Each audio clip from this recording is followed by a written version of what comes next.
Hey folks, 7th here, and wanted to talk to you guys about something. I want to have a little talk about a video that ReviewTechUSA posted recently. A video where he implies that Microsoft was right about digital distribution and physical media. I really want to talk to him about this video. Very much so. To sum up what he said, he brought up the policies for the Xbox One that were pushed to the back burner after the negative response in regards to DRM and used games and borrowing games and trading games and all this wonderful stuff. He brings all that up. He implies that the concept of digital media is a dumb, pointless, outdated endeavor. And he cites a few examples here and there. One of the examples being The Division. You know, why do we need a physical copy of The Division when the game is an online multiplayer game that requires a constant internet connection and things of that nature? You know, why do we bother with having it on a disc when it has to install half the game on the hard drive anyway, etc., etc., etc. Maybe I can answer those questions for Review Tech. What do you think, Rich? Let's give it a try, shall we? Now, real quick disclaimer before we get started here. I have been saying for years that full digital media is an inevitability. It's coming, it's on its way, there's nothing we can do to stop it. It's a reality that eventually every gamer is going to have to put up with. It's coming. No one knows for sure when that's going to happen. Could be 2 gens from now, could be next gen. We don't know for sure, but it's coming. The minute that 250 megs per second becomes the average in the United States for internet download speeds, there you go. But I just wanted to give that as a disclaimer. I have been stating for years that this was on its way. You see this right here? This is Ultimate Marvel vs. Capcom 3 for the Vita. This game retailed when new for $39.99. It is now worth over $60. Why? I'll tell you why. Because for the digital version of this game, the license expired. So you can no longer buy it for any platform off the PSN. The only place you can get it is physical media. And that's just one example. There's a lot of games that didn't even have a physical option, that were digital only releases that lost their licensing, and so now you can't buy them. One of the most famous examples of that would be Scott Pilgrim vs. the World for PS3. You can't get it on Xbox 360 either because the license expired. There was the Outrun Online, or whatever it was called, that came out in 2007 or 8. That one you can't get on the PSN anymore because the license expired. Every time you turn around, there are games that just kind of magically vanish into the ether because the license doesn't get renewed. And so you can't buy it digitally anymore. Now, for right now, digital media means that like with Steam, you can purchase the game and download it to your hard drive. Right? Eventually, that's not what digital media is going to mean. Eventually, digital media is going to mean like PlayStation Now, streaming data. The whole game will be streamed. You won't have to worry about buying a newer upgraded console. You won't have to worry about buying a newer upgraded video card because all the video processing will be done over the cloud. And when that happens, you're either going to be paying essentially money for a license fee for each game, or you're going to have a service similar to PlayStation Now, similar to Netflix, where you're paying a monthly fee to have access to all the games in the library. But like Netflix, there's licensing fees for those games. You ever watched a movie on Netflix and thought, wow, I've got to tell my friends about this one. I've got to have them come over and watch this movie. So they all come over to watch it. You queue up Netflix. Uh-oh. Movie's not there anymore. That's because the licensing fee was not being paid. That's because they aren't licensing the movie to be on the service anymore, so it disappears. Same thing will happen with the games. That's something you don't have to worry about when you have physical media. Now, another thing he talked about was the hard drive. Talked about, what's the point in having physical media if half of it gets installed on the hard drive anyway? Well, whose fault is that? Is that the fault of the gamer that it's done that way? Is that the fault of the developer / publisher? Or is it the fault of the console makers? Here's a question I pose to you.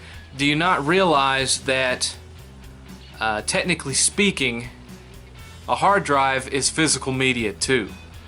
You're just taking data from one physical media and transferring it onto another physical media. It's just that hard drives run faster than optical drives. And that is why with game consoles you are transferring part of the data off the disk onto the hard drive because it runs faster. This is why PC gamers are obsessed with the RPM ratings on their hard drive, because the faster the RPMs are, the faster the data is loaded in. Why is this the case though? This is the case because of the speed of the drives that are put in the consoles. PS4's Blu-ray player is a 6-speed drive. That is not, that's faster than what was in the PS3, but it's not that fast comparatively. You can get Blu-ray drives that run up to 16 speed. They have 16-speed Blu-ray drives. It may have faster than that now. It's the last time that I checked. But the last time I checked, you could get a 16-speed Blu-ray drive. Of course, it'd be a lot more expensive to put in the PS4, but the technology is there. Point being that yes, games are more elaborate and bigger than they used to be, but that's only part of the equation. Part of the reason why much of the data has to be installed on the hard drive is because the companies are trying to get those consoles out as cheaply as possible, so they put these slower speed drives in there that the data can't be read off of it fast enough without causing really, really long load times and a lot of buffering. And of course, they also have the RAM limitations from having just 8 gigs of RAM and then being bottlenecked by the configurations that they have. So you couple that with having slower speed drives, and what you end up with is them having to offload a whole lot of the data onto the hard drive to be able to compensate, because they can read the data off the hard drive faster than it can the disk. That is not because of how great and big the games are. That's because of the design of the system, because of the cost-cutting measures they took to get that system in at under $500 or whatever price they felt was going to be too high of a price for someone to be willing to purchase that console. So that's not really the factor that he made it out to be. Let's talk about his example of The Division. He said he basically said The Division was a good example of why physical media is no longer needed, because it's an MMO with an always online connection. You've got to be connected all the time, so what's the point of even having it on a disc? Because eventually when the servers go down, that disc will be worthless. This is true. This is true of any game that was mandatory always online that has come out in the last several years. Mag, worthless. Warhawk, worthless. Any of these games that came out on a physical disc that the servers are no longer up, worthless. Now that doesn't happen as much with the PC community. That doesn't happen as much with the PC community. You've got games going way back that are online only games that people still log in and play to this day. This is more of a console-centric phenomenon, and that's because console gamers, they seem to be a little bit more focused with the next big thing than PC gamers do. I don't really know exactly why that is, but you can see it in the migration of gamers from one online property to the next. They'll be fascinated with one game for a few months, and then they move on to the next big shooter that comes out. And they do that with a lot of different genres. And so, companies aren't going to look at a game that has been around for a while and only has, an average 2,000 or 3,000 users a day logging into it, and keep up with the leasing costs of leasing servers to play those games.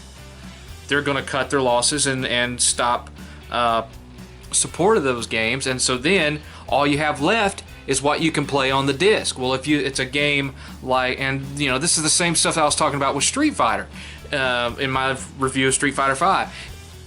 If all you've got on the disc is what you can play online, then you're fucked after those servers go down. So that part is basically true. However, you have to understand that what Rich said isn't true because that digital media is really outdated, obsolete, and unneeded.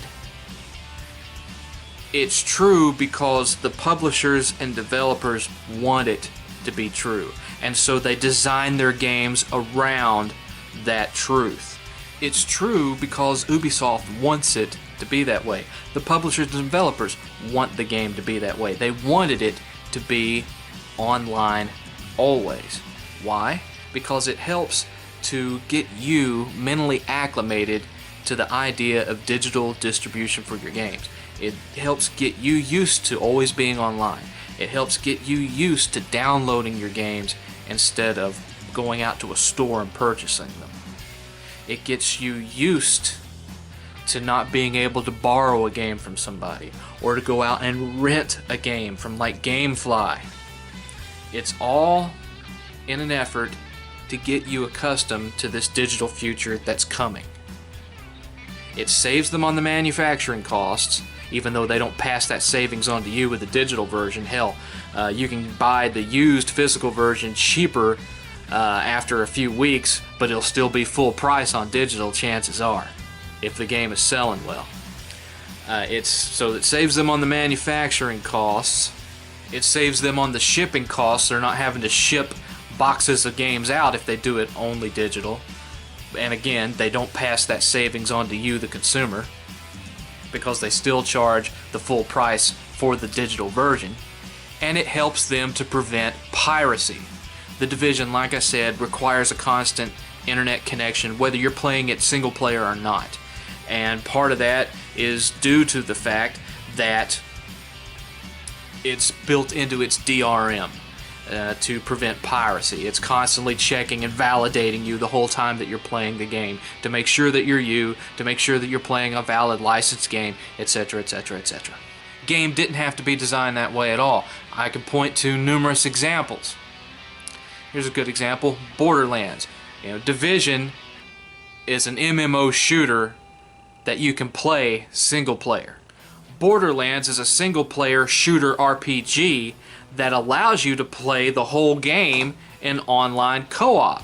But if the internet connection is unplugged, you can still play the whole game single player and can play the whole game in two-player split screen without any problems. But with the Division, you unplug that Cat 5, you've got no game. None. Doesn't matter that it's installed on the hard drive. Doesn't matter that you got the disc. If you unplug that online, you're done. Now, what do you think is going to happen when everything goes to full streaming or everything goes to download and you lose your internet service? You forget you pay your bill. Some dipshit drives into the power pole outside and knocks the cable out. You still got your electricity, but you don't have your internet. Can't play the games because you can't get online. Can't download new games because you can't play online. Can't get online, can't do nothing. Digital media is just kick ass, isn't it? Gee, if only there was some way that I could play my game without being connected to the internet. If only there was such a thing. Another good example is Grand Theft Auto 5. You can play the whole game by yourself without being connected to the internet. Or you can play the online version. 10 years from now, you'll still be able to pop Grand Theft Auto 5 into your PS3 or PS4 and play it just like you did when you first brought it home. Not so with the Division. The bottom line is that digital distribution is really all about propping up the publishers and the developers. It's not about making anything better for the consumer. Now, I've seen people try to say that it's better because, hey, I can take my library with me anywhere I go. But the things that you have to give up to get that isn't worth it. Bottom line, is physical media here to stay? No. It's living on borrowed time. Is that really because there's any problems with physical media as a technology? No. It's because the companies, the developers, the publishers want it that way. It's because the console manufacturers are working with them to make that a reality. It's because it's already become so much of a reality on PC, because it gives them more control over what you play, how you play it, and how you get it, and whether or not you get to keep it. It's all about simplifying and taking away more options and taking away more control from the gamers as to what their gaming experience will be. That's all it is. It helps the developers, it helps the publishers, it helps the console manufacturers, and they toss you little things here and there to make it seem like they're doing it for your betterment. They're not. And it's disappointing to me to see someone I respect like ReviewTechUSA basically lay down and say, yes, I am excited about letting these corporations control what I play and how I play it. He basically just bent over and spread them wide to better allow for that digital deep dicking, and I just don't get it. Skibbity bop butt fuck me!